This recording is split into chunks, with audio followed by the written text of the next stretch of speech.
रामपुर गांव के कोने में रामू पड़ई का एक छोटा सा घर था। उस दिन सुबह सवेरे रामू पड़ई अपना औजार लेकर काम पर निकल रहा था। कब तक ऐसा चलेगा रामू?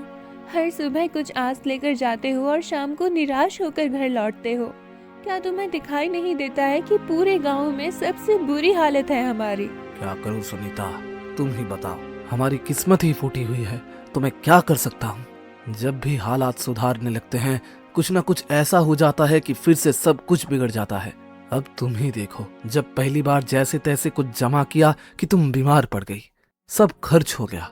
फिर लखन के पैर में वो गहरी चोट, पूरा इलाज करवाने के लिए फिर से सब कुछ खत्म हो गया। तभी 10 साल का लखन अपने माता पिता के पास आता है, परंतु उसकी आंखों में भूख थी, पर मन में कुछ कहने की हिम्मत भी। पिताजी, मेरे मन में कई दिनों से अच्छा खाना खाने की इच्छा हो रही है। हमारे घर में दूसरों की तरह पकवान क्यों नहीं बनते? रामू की आंखें नम हो गईं। तू चिंता मत कर बेटा, हमारे दिन भी जरूर बदलेंगे। एक वक्त आएगा जब हम लोग भी दूसरों से अच्छे पकवान बनाएंगे, फिर तेरा जो दिल करेगा वही खाएंगे। लेकिन पिताजी, एक बात बोलूं, जब पड़ोस की ताई अम्मा के घर से पकवानों की खुशबू आती है ना, तो मैं तो खींचा चला जाता हूँ। एक दिन तो पकवान की खुशबू सूंघते सूंघते चला ही गया था, लेकिन उन्होंने मुझे देखते ही खाना छुपा लिया और कहा, यहाँ मत आ, भाग जा यहाँ से। तो मैं वहाँ से वापस आ गया।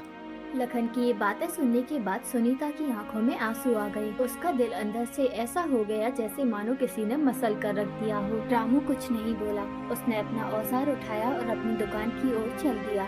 रामू बड़े की दुकान गांव के चौराहे पर थी। उस दिन उसने जैसे ही भट्टी सुलगाई और हथौड़े को उठाया, उसे लगा उसकी बाजुओं में ताकत नहीं रही है। उसके हाथों से लगी गर्म लोहे पर चोट भी जैसे थक चुकी हो। हे भगवान, और कितनी परीक्षाएं लोगे। आज एक भी ग्राहक नहीं आया। ऊपर से घर की हालत और ऊपर से लखन की मासूम बातें सब कुछ तोड़ कर रख देती है। तभी गांव का मुखिया रामू की दुकान पर आ पहुंचा। उसके चेहरे पर औपचारिक मुस्कुराहट थी। हाँ राम, क्या हुआ? आज तुम्हारे हाथों में पहले जैसा जोर नहीं दिख रहा, क्या बात है? मन कुछ सही नहीं लग रहा है क्या? हाँ मुखिया जी, अब आप तो सब जानते हैं, फिर भी पूछते हैं। मेरा परिवार बहुत बड़ी आर्थिक तंगी में है। मेहनत तो बहुत करता हूँ, लेकिन हाथों में अच्छी किस्मत नहीं है। मुखिया चुप रहा, लेकिन तभी बगल से बिस्नात आ गया। गांव का वो आदमी जिसे दूसरों के दुख में भी मजा आता है। मुखिया जी, मैं तो कहता हूँ कि इस रामू को गांव से निकाल देना चाहिए। इसकी मनहूस छाया धीरे धीरे पूरे गांव में फैल रही है। कहा जाता है कुछ लोग ऐसे होते हैं जिन पर काल छाया होती है और जो पूरे गांव को बर्बाद कर सकती है। मुखिया पहले चौंका, फिर हंसने लगा। विश्वनाथ भी हंसने लगा। अरे विश्वनाथ, तू भी ना, चल छोड़ इसे, चल यहाँ से चलते हैं। दोनों रामू की हालत पर हंसे और चले गए। रामू वहीं बैठा रहा, अपनी आंखें आसमान की ओर उठाए। हे भगवान, क्या मैंने अपनी तकदीर खुद लिखी थी? मैंने किसी का बुरा किया है? ना कभी चोरी, ना कभी बेईमानी। मैंने कुछ बुरा नहीं किया, फिर मेरे ऊपर ये दुख क्यों आया है? क्यों? मेरे सपनों के दिए बुझ गए, मेरे उम्मीदों के चिराग बुझ गए।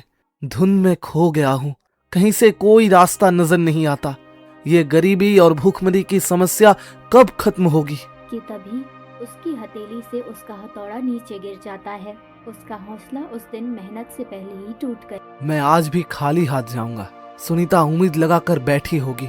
मेरा तो घर जाने का भी मन नहीं कर रहा। मैं क्या करूं? मेरा बेटा भूखा होगा। शाम को रामू थका हारा अपने घर पहुंचा। उसका चेहरा उदास था। जैसे ही उसने घर में कदम रखा, सुनीता ने उसे देख लिया। अरे क्या हुआ रामू? आज तुम्हारा चेहरा इतना उदास क्यों है? अरे कुछ तो कहो। रामू की आंखें भर आईं। उसने धीरे से सुनीता की ओर देखा। अब तो सारे गांव वाले भी मेरी बुरी किस्मत का मजाक उड़ाने लगे हैं। सुनीता, और क्या करूं? आज फिर एक भी ग्राहक दुकान पे नहीं आया। हाँ, और ऊपर से मुखिया और विश्वनाथ, वो दोनों मेरी किस्मत पर हंसते हुए चले गए। मैं तुम दोनों के खाने के लिए कुछ भी नहीं ला सका। सुनीता चुप हो गई। उसकी आंखें भर आईं। सुबह जब तुम दुकान जा रहे थे तब मैंने भी तुम्हें बहुत कुछ बोला था। इसमें गलती मेरी भी है। मैं भी कभी तुम्हारी दुख और परिस्थितियों को पूरी तरह समझ ही नहीं पाई। फिक्र मत करो, भगवान सब ठीक करेगा। रामू कुछ नहीं बोला। वह चुपचाप जाकर चारपाई पर लेट गया। उसके हाथ कांप रहे थे, लेकिन आवाज नहीं निकली। उस दिन भी वो तीनों बिना खाना खाए सो गए। अगले दिन सुबह होते ही सुनीता ने रामू से कहा, रामू, खाने के लिए कोई चीज उधार ही ले आओ। हमारे गांव की दुकान से हो सकता है वो तुम्हें कुछ सामान उधार दे दे। नहीं सुनीता, मैं कल भी गया था उसके पास। वो पहले अपना पिछला उधार मांग रहे हैं। अब मुझे उसकी दुकान पर जाने में भी शर्म आती है। मुझे तो अब नहीं लगता कि हमारे हालात कभी भी ठीक हो सकते हैं। ऐसा ही चलता रहा तो हमें अब ये गांव छोड़कर जाना पड़ेगा। गांव में 2-3 लोगों से पहले ही मैं उधार ले चुका हूँ। अब मेरे अंदर इतनी हिम्मत नहीं कि किसी और से उधार मांग लूं। सबको पता है कि मैं उधार लेकर वापस नहीं करता। वापस करूं भी तो कहां से? हमारे पास इतने पैसे होते ही नहीं। जो आते हैं वो कहीं ना कहीं खर्च हो जाते हैं। हाँ रामू, ये तो है। भगवान भी पता नहीं किस बात की सजा दे रहा है हमें, लेकिन हमें उम्मीद रखनी चाहिए। हमारे भी दिन एक दिन जरूर बदल जाएंगे। ये बात तो मुझे तुमसे सुनते 10 साल हो गए। आज तक ऐसा दिन नहीं आया। इतना बोलकर रामू चुपचाप घर से निकल पड़ा और सीधा जंगल की ओर चल दिया। उसका दिल भारी था, आंखों में उदासी थी और कदम जैसे बेजान थे। उसके दिमाग में बार बार एक ही ख्याल आ रहा था, क्या यही जिंदगी का अंत है? मैं अपनी तकलीफों से कभी मुक्त हो पाऊंगा भी या नहीं? रामू आत्महत्या के विचारों में गांव की सीमा तक पहुंच गया। तभी सामने से मुखिया आता हुआ दिखाई दिया। अरे रामू, आज तुमने दुकान नहीं खोली क्या? तुम तो सीधे जंगल की ओर निकल पड़े हो। क्या बात है? अब बढ़ई से लकड़हारा बनने का इरादा है क्या? रामू चुप रहा। वह पहले से ही उदास था। उसके पास मुखिया को जवाब देने के लिए कोई भी शब्द नहीं थे। चलो अच्छा है, लकड़हारे भी बुरे नहीं होते। कम से कम जंगल में कोई तुम्हारी किस्मत का मजाक तो नहीं उड़ाएगा ना? मुखिया हंसता रहा और वहाँ से चला गया। रामू बिन कुछ बोले जंगलों की गहराइयों में चला गया। रामू अब थक चुका था। उसके पैरों ने भी जवाब दे दिया था। वह एक घने से वृक्ष की छाया में जाकर बैठ गया और आसमान की ओर देखने लगा। मैं मर्द हूं ना, इसीलिए किसी के सामने रो नहीं सकता। अगर सुनीता और लखन मुझे रोते हुए देख लेते तो उनका मनोबल टूट जाता। इसीलिए मुझे जंगल लाना पड़ा। भगवान, तू मेरी कितनी परीक्षा लेगा? रामू उदास होकर आसमान की तरफ देखते हुए खुद से बातें कर रहा था। अचानक उसके कानों में किसी के चीखने की आवाज आती है। बचाओ, कोई है आसपास, मेरी मदद करो। वह उठा और आसपास देखने लगा। अचानक उसकी नजर एक साधु पर पड़ती है जो जमीन पर पड़े हुए थे। रामू तुरंत उनके पास गया। साधु महाराज, आपको क्या हुआ? आप ऐसे क्यों पड़े हैं? रामू घबरा गया और इधर उधर देखने लगा, शायद कहीं से पानी या कोई मदद मिल जाए। परंतु यहाँ तो दूर दूर तक कोई तालाब नहीं दिख रहा है साधु महाराज। बताइए साधु महाराज, अगर आपको पता है कि पानी कहाँ मिल सकता है तो मैं अभी ले आता हूँ। यहाँ से लगभग 2 मील दूर एक तालाब है। तुम मेरे लिए वहाँ से पानी ले आओ बेटा। थका हुआ रामू बिना कुछ देर किए उस दिशा में चल पड़ा जहां उसे आखिरी उम्मीद नजर आ रही थी। जंगल की खामोशी के बीच अपनी थकी हुई टांगों के बावजूद वह तालाब तक पहुंच गया। जब उसने कमंडल तालाब में डाला तो तालाब से धुआं उठने लगा। धुआं धीरे धीरे एक भयानक औरत की शक्ल लेने लगा। यह दृश्य देखकर रामू के दिल में डर और हैरानी की लहर दौड़ गई। तेरी हिम्मत कैसे हुई इस तालाब का पानी लेने की? क्या तुझे नहीं पता कि इस तालाब का जल कोई नहीं ले सकता? देखो, मुझे सच में नहीं पता था कि ये तालाब तुम्हारा है। मुझे माफ कर दो। मेरा इरादा आपको अपमानित करना नहीं था। मैं एक चुड़ैल हूँ। अगर तुझे ये जल चाहिए तो मेरी एक पहेली का उत्तर देना होगा। अगर उत्तर गलत दिया तो इसी तालाब में डुबोकर मैं तुझे मार दूंगी। लेकिन हाँ, एक और रास्ता है जिससे तू बच सकता है।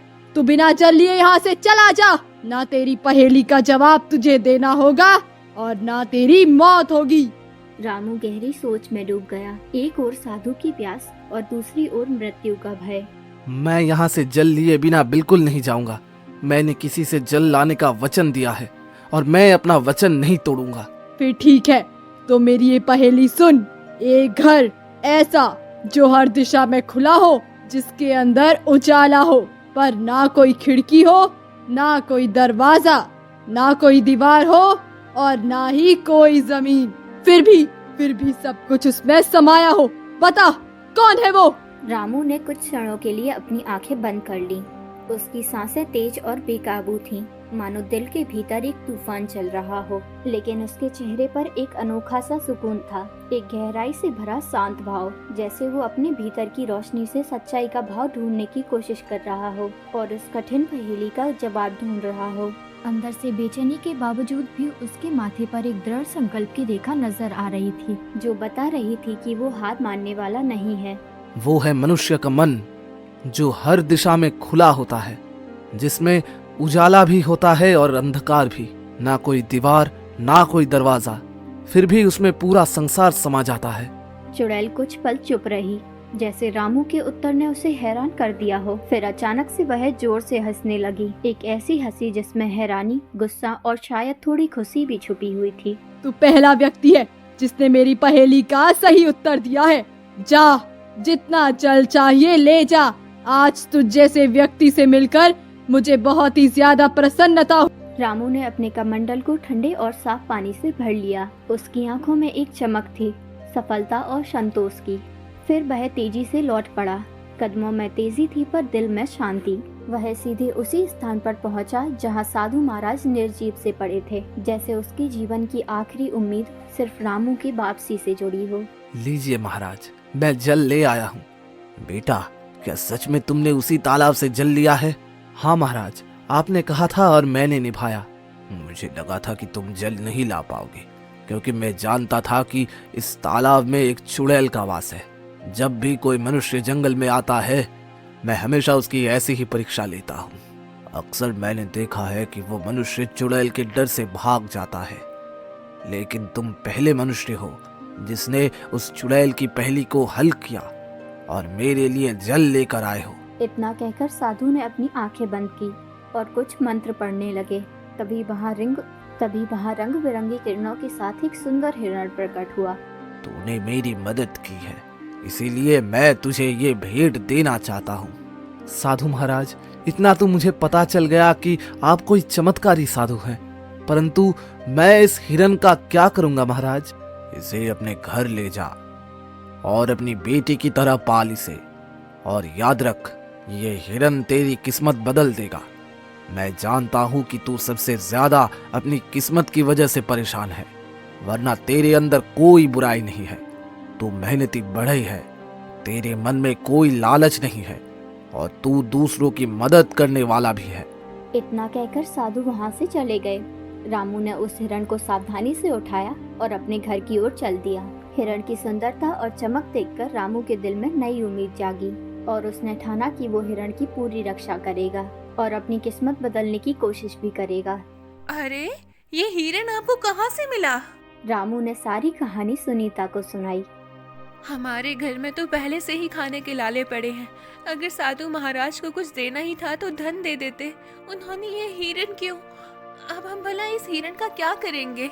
हाँ सुनीता, तुम्हारी बात सही तो है, लेकिन अब जब साधु महाराज ने इस हिरण को दिया है तो कुछ सोच समझ कर ही दिया होगा। उन्हें भी तो हमारी इस हालत के बारे में अच्छी तरह से पता था। तभी वहाँ लखन आ गया। पिताजी, ये हिरण तो बहुत ही ज्यादा सुंदर है। मेरे साथ तो अब गांव का कोई भी बच्चा नहीं खेलता, क्योंकि हम गरीब हैं ना। लेकिन अब मैं इस हिरण के साथ खेलूंगा। इतना कहकर लखन हिरण को घर से बाहर ले गया और उसके साथ खेलने लगा। हिरण इतना सुंदर था कि जिस किसी की भी उस पर नजर पड़ती उसका मन मोह लेता। अगले दिन जब रामू दुकान पर जाने की तैयारी करने लगा, तभी उसके घर गांव का जमींदार आ जाता है। आप तो जमींदार हैं, मेरे घर पर क्या करने आए हैं? इससे पहले तो आप कभी नहीं आए। भला मुझ जैसे गरीब के घर में आपको क्या काम हो सकता है? हाँ, बात तो तू सही कह रहा है रामू, लेकिन बात यह है कि आज मैंने तेरे बेटे यानी लखन को एक हिरण के साथ खेलते देखा है। वो हिरण वाह वाह बहुत ही सुंदर है, और तू जानता है कि मुझे जानवरों से कितना ज्यादा स्नेह है और उनको पालना मेरा शौक भी है, तो वो हिरण मैं खरीदना चाहता हूँ। सुनीता यह सुनकर चौंक गई। वह कुछ कहने वाली ही थी कि तभी माफ कीजिए जमींदार जी, मैं ये हिरण आपको नहीं बेच सकता। अरे भाई, मैं तुम्हें इसकी अच्छी कीमत दूंगा। आप मुझे चाहे उसकी कितनी भी कीमत दें, मगर माफ कीजिए, मैं इस हिरण को नहीं बेचूंगा। जमींदार क्रोधित होकर वहाँ से चला गया। आपने यह क्या किया? जमींदार हमें इसकी अच्छी कीमत दे सकता था, हमारी हालत कुछ बेहतर हो सकती थी। मैं ये हिरन नहीं बेचूंगा सुनीता, क्योंकि ये हिरन मुझे साधु महाराज ने भेंट किया है और भेंट की हुई वस्तुएं कभी भी बेचा नहीं जा। कुछ दिन ऐसे ही बीत गए। रामू और उसका परिवार हिरण के साथ इतना जुड़ गया था कि उसे छोड़ने का ख्याल भी मन में नहीं आता था। फिर कुछ दिनों बाद एक व्यापारी वहां आ पहुंचा। अरे भाई, मैं तुम्हारे घर के आगे से गुजर रहा था कि तभी मेरी नजर तुम्हारे इस हिरण पर पड़ी। तुम्हारा ये हिरण बहुत ही ज्यादा सुंदर है और मुझे ये पसंद आ गया है। मैं तुम्हें इसकी मुंह मांगी कीमत देने को तैयार हूँ। ये हिरण मुझे बेच दो। आप मुझे कितनी भी धन क्यों ना दो, मैं इसे नहीं बेचूंगा। अरे तुम गरीब के गरीब ही रहोगे। तुम सामान्य बढ़ई हो, तुम समझते ही नहीं कुछ। व्यापारी वहां से चला गया। सुनीता रामू पर फिर से गुस्सा हो गई। जब से यह हिरन आया है तब से हमारा खर्चा और बढ़ गया है। पहले जमींदार को लौटा दिया और अब इस व्यापारी को भी मना कर दिया। क्यों नहीं बेचा इसे? सुनीता, ना जाने क्यों मुझे इस हिरन से अब एक खास लगाव हो गया है। और वैसे भी साधु महाराज ने कहा था कि इसे अपनी बेटी की तरह पालना। अब ये मेरी बेटी जैसी है, और भला कोई अपनी बेटी को मुंह मांगी हुई कीमत पर बेचता है क्या? खुद सोचो ना। सुनीता यह सुनकर चुप हो गई और नम आंखों से मुस्कुराने लगी। धीरे धीरे वह हिरण उनके परिवार का हिस्सा बन गया। वहीं कुंज नगर के राजमहल में एक उदासी छाई हुई थी। राजा विशाल चक्रवर्ती अपनी 20 वर्षीय पुत्री चंद्रप्रभा को देख रहे थे, जो बेहोशी की स्थिति में थी। उसके बगल में राजगुरु थे। राजगुरु, क्या मेरी पुत्री ठीक हो पाएगी? मैंने राज्य के बड़े बड़े वैद्यों को दिखाया, लेकिन कोई फायदा नहीं हुआ। महाराज, आपकी पुत्री को एक विचित्र बीमारी है। इसका इलाज संभव है, लेकिन वो अत्यंत दुर्लभ है। तो फिर जल्दी से बताएं ना गुरुजी, इलाज क्या है? ध्यान से सुनिए। एक मायावी हिरन का आंसू और एक गरीब मनुष्य का आंसू, जब ये दोनों एक साथ मिलेंगे तो वो एक दिव्य पुष्प में बदल जाएगा। उस पुष्प को राजकुमारी के शरीर पर स्पर्श करना होगा, तभी वह सुस्त हो पाएगी। तो फिर बताइए, ये मायावी हिरन कहाँ मिलेगा? मैं उसे किसी भी कीमत पर ढूंढ लाऊंगा। और गरीबों की बात तो कीजिए ही मत। हमारे राज्य में गरीबों की कोई कमी नहीं है। आपने पूरी बात सुनी नहीं महाराज। अगर किसी गरीब को जबरदस्ती रुलाया गया तो वो आंसू व्यर्थ होगा। दोनों को अपने आप दिल से रोना होगा, तभी वह पुष्प प्रकट होगा। तो फिर आपको पता है क्या राजगुरु कि वो हिरन इस समय किसके पास है? हाँ महाराज, मैंने साधना के दौरान ये देखा है। वो मायावी हिरन रामपुर गांव में एक बढ़ई के पास है। राजा विशाल चक्रवर्ती अपने मंत्री रघुनाथ और 2 सिपाहियों के साथ रामपुर गांव की ओर रवाना हुए। कुछ ही देर में वे रामपुर पहुंच गए। जब वहां पहुंचे तो उन्हें रास्ते में गांव का मुखिया मिला। मुखिया ने राजा विशाल चक्रवर्ती को देखकर बोला, हमारे तो भाग्य ही खुल गए, राजा विशाल चक्रवर्ती पधारे हैं। ये बात सुनते ही राजा विशाल चक्रवर्ती ने मुखिया से कहा, मुझे तुम्हारी बातें सुनने में कोई आनंद नहीं है। बस इतना बताओ, क्या इस गांव में कोई बढ़ई है जिसके पास एक हिरन है? हाँ महाराज, रामू बढ़ई है। पूरे गांव को पता है कि उसके पास एक हिरन है, और लेकिन रामू वो हिरन किसी को भी नहीं देता है, क्योंकि वो अत्यंत सुंदर है। मुखिया राजा विशाल चक्रवर्ती को लेकर रामू के घर चल पड़ा। मंत्री 2 सिपाहियों और स्वयं राजा को देखकर रामू चौंक गया। कैसे हो रामू? मैंने सुना है कि तुम्हारे पास कोई अत्यंत सुंदर हिरन है और वो मायावी भी है। प्रणाम महाराज। हाँ महाराज, मेरे पास एक हिरन है, लेकिन मुझे नहीं पता कि ये मायावी है या साधारण। मेरे लिए तो ये मेरी बेटी जैसी है। वो हिरन तुम्हें कहाँ से मिला? एक साधु महाराज ने मुझे ये हिरन भेंट किया था। हम समझ गए, इस साधु ने तुम्हें एक मायावी हिरन दिया है। चलो, मैं इसे खरीदना चाहता हूँ। क्षमा कीजिए महाराज, मैं इसे बेचना नहीं चाहता और बेच भी नहीं सकता। महाराज, ये इतना ज्यादा मूर्ख है कि जमींदार ने भी इसे खरीदने की कोशिश की, मगर घमंडी रामू जमींदार को भी हिरन देने से मना कर दिया। और महाराज, शहर से एक बड़ा व्यापारी भी गांव आया था ये हिरन को खरीदने, और मुंह मांगी कीमत दे रहा था, पर इस रामू ने उसे भी नहीं बेचा। और अब ये रामू आपको भी मना कर रहा है। इसकी हिम्मत तो देखिए। देखो बढ़ई, मुझे उस हिरन की बहुत जरूरत है। मैं तुम्हें उसकी महंगी से महंगी कीमत दूंगा, समझ रहे हो ना? महाराज, मैं नहीं दूंगा। क्षमा कीजिए। मैं तुम्हें आधा राज्य सौंप दूंगा, बस मुझे वो हिरन दे दो। नहीं महाराज, अगर आप मुझे पूरा राज भी दे दे तब भी मैं इसे आपको नहीं दूंगा।